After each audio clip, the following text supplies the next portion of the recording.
दोस्तों आप लोग देख रहे हैं समुद्र के लहरों के बीच में एक नाव अपना संघर्ष कर रहा है, लेकिन आगे नहीं जा पा रहे हैं। बार बार नाव पलट जा रहा है। उसको बहुत ही लोग कोशिश कर रहे हैं आगे ले जाने के लिए, लेकिन समुद्र आज इतना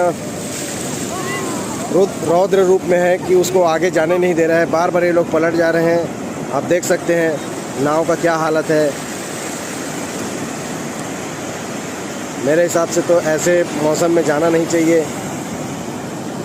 समुद्र बहुत ज़्यादा ही रौद्र रूप में है। बहुत कोशिश करने के बाद भी ये आगे नहीं बढ़ पा रहा है। आप देख सकते हैं। आप लोग क्या कहना चाहते हैं बताएं मेरे को कमेंट करके।